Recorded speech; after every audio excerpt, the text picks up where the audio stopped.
अस्सलाम वालेकुम नाज़रीन, रिपोर्टिंग दस्तक में आपको खुशामदीद नाज़रीन। आज हमारे पास खुसूसी गेस्ट है, स्पेशल गेस्ट है साकिब बशीर साहब।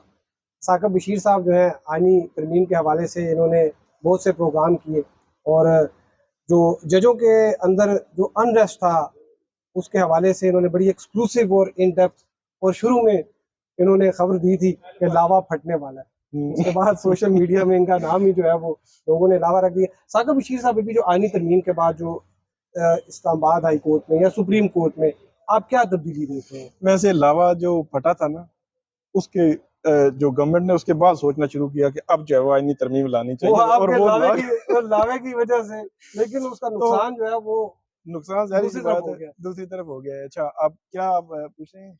मैं ये कह रहा था कि आपने उसके बाद आईनी तरमीम के बाद अदालतों में क्या वो देखी, वो खुसूसन वो जो जिन्होंने लावा फाड़ा था वो थोड़े से मुझे लगता है वो हिट हो गए खुद ही। बिल्कुल, बड़े बहुत ज़्यादा हिट हो गए हैं, ख़ास तौर पर आप देखें कि सुप्रीम कोर्ट से अगर हम शुरू करें, तो पहले तो बात ये है कि वो इस्लामाबाद हाई कोर्ट के 6 जज डायरेक्ट हिट होने लगे थे, जब ट्रांसफ़र वाली वो आ गई थी कि पहले ये 14-15 आर्टिकल सितंबर 200 का में जी, 14-15 सितंबर को जो मसवदा आया था, उसमें ये था कि हाई कोर्ट्स के जजेस की ट्रांसफ़र होगी। तो बाकियों बाकियों की तो वैसे भी अपने-अपने सूबों में ट्रांसफ़र होती रहती है। यही इस्लामाबाद हाई कोर्ट के थे जिनकी ट्रांसफ़र नहीं होती थी, तो ये डायरेक्ट हिट होते-होते जो है बच गए। तो लेकिन अभी भी ये ज़द में तो है, अगर ये कॉन्स्टिट्यूशनल बेंच में नहीं आते तो हाँ, फिर इनका स्टेटस क्या होगा? स्टेटस तो जज ये वाला होगा, लेकिन ये गैर आईनी जज होंगे, नहीं, नहीं, मतलब आईनी बेंचेस इनकी में। जो इख्तियारात है वो तो एक सिविल जज के बराबर रह जाएंगे। वैसे मलिक साहब ये नहीं, नहीं रहेंगे आपके, बताएं। नहीं, सिविल जज के बराबर तो नहीं होंगे, लेकिन एक एपलेट जो है वो कोर्ट तो है एपलेट ही कोर्ट ना। तो है ना, लेकिन वो तो शहादतें भी पढ़नी पड़ेंगी आपको। तो वो सिविल जज का भी ये होता है ना कि बहरहाल आप बड़ी एक इंटरेस्टिंग सूरत-हाल बनेगी कि अब किस-किस को जो है वो आईनी बेंच और किस-किस राज को जो है वो नॉर्मल रखा जाएगा इसमें। लेकिन सुप्रीम कोर्ट में जहाँ तक बात है, ये 6 जजेस की तो बात हमने कर दी है, इस्लामाबाद हाई कोर्ट की, हाई कोर्ट्स की। लेकिन सुप्रीम कोर्ट में इसका जो असर आया है, वो बड़ा इंटरेस्टिंग है। इसका जो पहला निशाना बने वो जस्टिस मंसूर अली शाह बने, जस्टिस मुनीब भी बन गए और जस्टिस याह्या अफरीदी जो है वो ड्राइविंग सीट पे आ गए। लेकिन बड़ी जो है वो ट्विस्ट चल रहा है, बड़ी इंटरेस्टिंग सिचुएशन चल रही है। हुकूमत भी कोई सेकंड थर्ड प्लान पे जो है वो कोशिश कह कर रहे रही हैं है। कोई नई तरमीम कोई नई लाने तरमीम के कल लाएंगे। कल की जो उन्होंने एलामिया जारी किया, उस एलामिया में कोई 4 दफ़ा जस्टिस मंसूर अली शाह का ज़िक्र जो है उन्होंने किया है। तो इससे अंदाज़ा आप लगा लें कि सुप्रीम कोर्ट में मेरे ख़्याल में जो एक तक़सीम बहुत ज़्यादा बढ़ गई थी, जस्टिस याह्या अफरीदी उसको ख़त्म करने की कोशिश कर रहे हैं और जस्टिस मंसूर अली शाह ऐसे लगता है कि सुप्रीम कोर्ट में कोई लीडिंग रोल उनका होगा मुस्तकबिल में। हुकूमत ने ये नहीं चाह रही। राना सनाउल्लाह बड़ी क्लियर अंदाज में कहते हैं कि जस्टिस मंसूर और जस्टिस मुनीब को तो कम से कम आईनी बेंचेस में नहीं आना चाहिए, क्योंकि वो मुतनाज़ा है और चीफ जस्टिस को इसलिए नहीं आना चाहिए कि क्योंकि वो मुतनाज़ा हो ना जाए। तो ये बड़ा क्योंकि वो इंटरेस्टिंग गैर मुतनाज़ा गैर है। मुतनाज़ा है। चले राजा खालिद महमूद साहब जो जी, हैं जी। सीनियर कानूनदान है, अक्सर टीवी पे ही तजिया कर रहे होते हैं। जी। वैसे तो साकिब बशीर साहब भी कर रहे होते हैं। अच्छा, मुझे ये बताइए कि साकिब बशीर साहब के बारे में मैंने अभी बात की कि इन्होंने खबर दी थी जिससे वो सारा ये आईनी तरमीम का भी वो सारी चीज़ें भी शुरू हो गई कि लावा फट है। अब लावा तो फटा है, लेकिन नुकसान किसका हुआ है?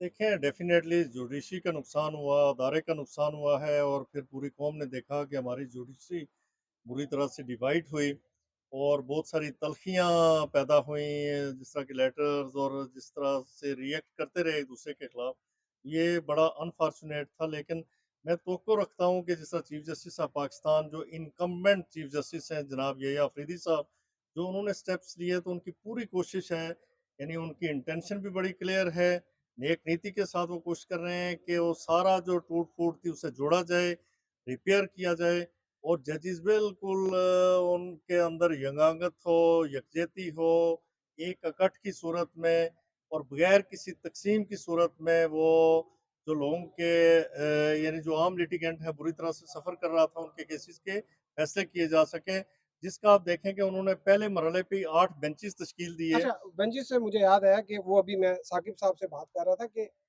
जो अभी मुख्तलिफ अदालतों में जज कॉन्स्टिट्यूशनल बेंचेस बनेंगे, सुप्रीम कोर्ट में बनेंगे, हाई कोर्ट में भी बनेंगे।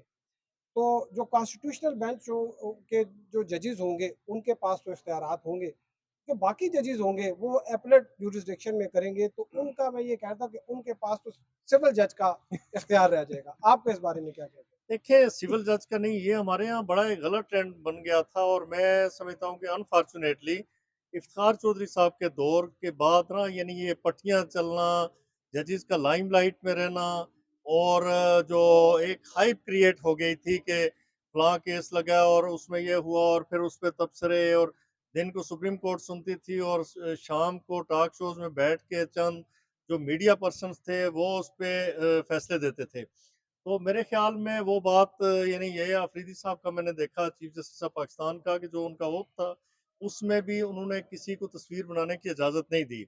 अभी जो मैंने सुना वो ये कि जो जो यूट्यूबर्स हैं वहाँ पे दाखिल नहीं होंगे, इसलिए कि आप जाके बाज़-औक़ात ना, यानी अपनी उसके रेटिंग के लिए, अपनी लाइकिंग के लिए बहुत सारा कुछ ऐसा कर जाते हैं जिससे वो शख्सियत भी मुतराज़ होती है, अदारे पे भी उँगलियाँ उठती हैं।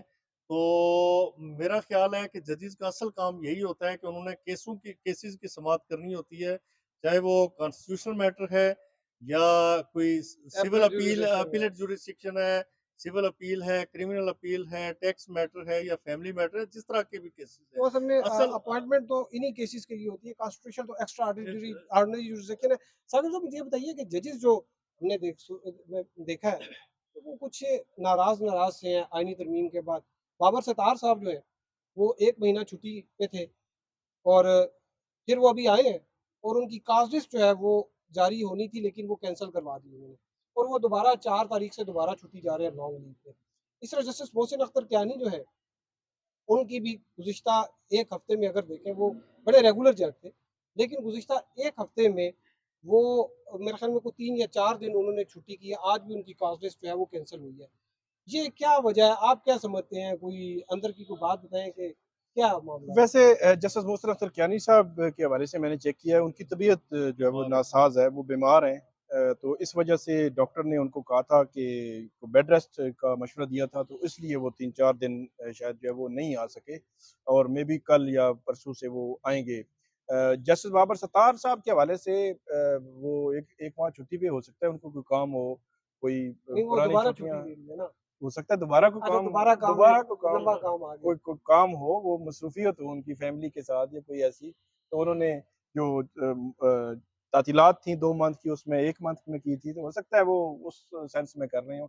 मैं वैसे आपको बताऊँ कि जो मेरी इन्फॉर्मेशन के मुताबिक कोई ऐसी खबर जो है वो हमें सुनने को शायद नहीं मिलेगी, जो हम जो है वो तवक्को कर रहे हैं यानी कि कोई शायद रिज़ाइन देगा कोई। सुप्रीम कोर्ट से या इस्लामाबाद हाई कोर्ट से या किसी जगह से। मेरी अभी तक की इन्फॉर्मेशन के मुताबिक ऐसी कोई खबर जो है वो दूर-दूर तक भी नहीं, छुट्टियाँ तो फिर चलती ही रहती हैं।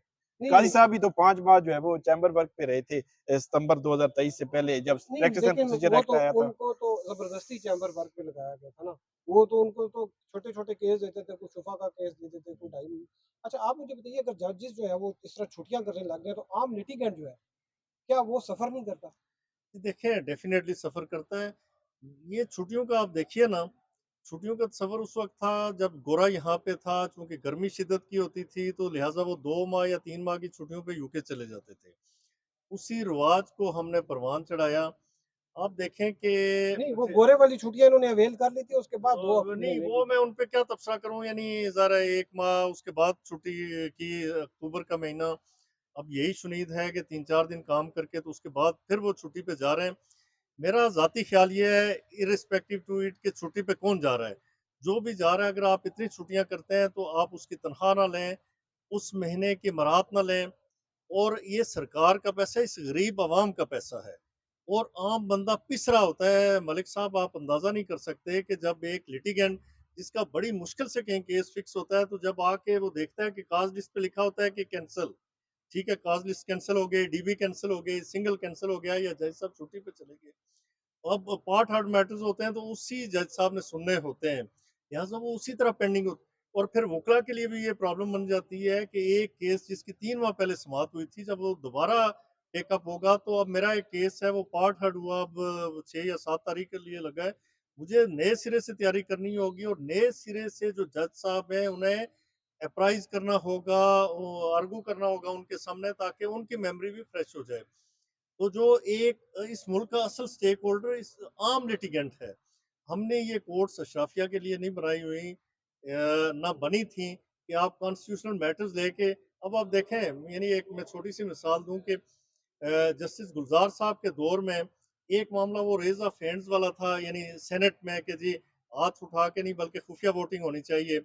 वो उनके पास वो इशू चला गया, उसमें सुप्रीम कोर्ट बैठ के पूरे कोई 1.5 माह तक उन्होंने समाअत की।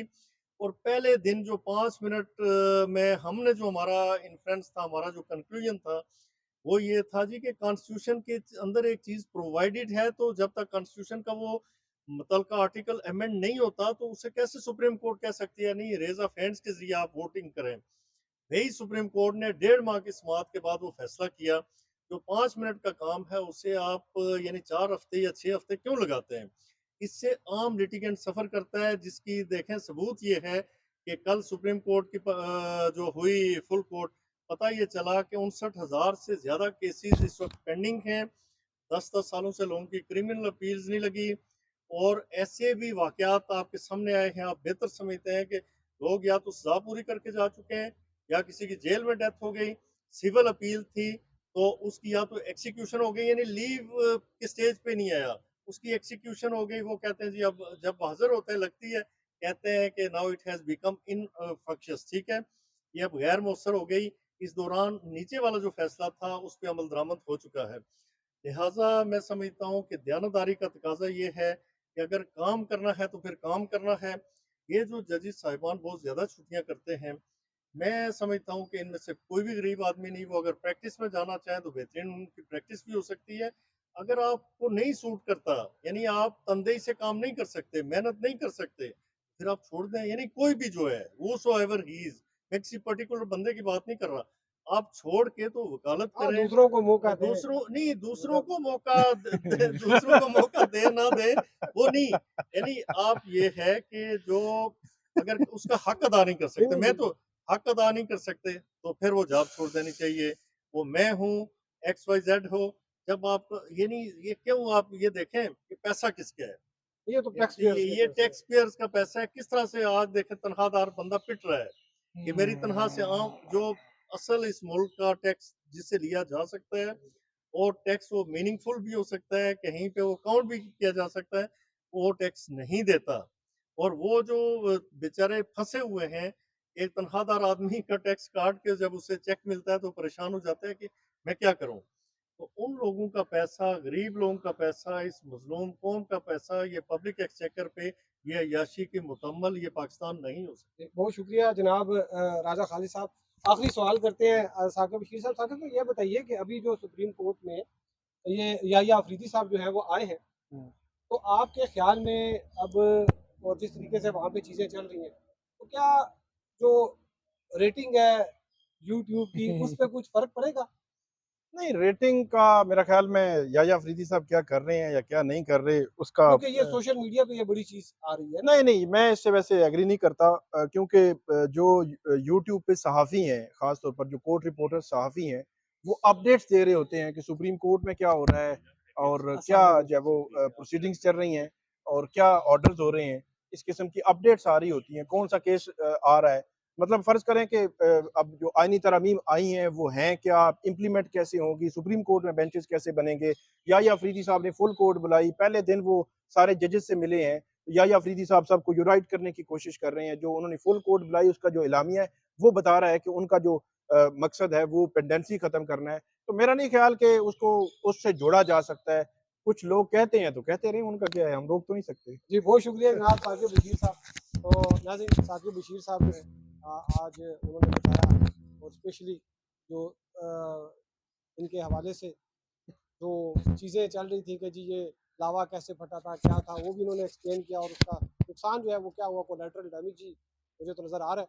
आपको हम अपडेट करते रहेंगे, अब तक के लिए इतने हमारे साथ रहने का शुक्रिया। अल्लाह हाफ़िज़।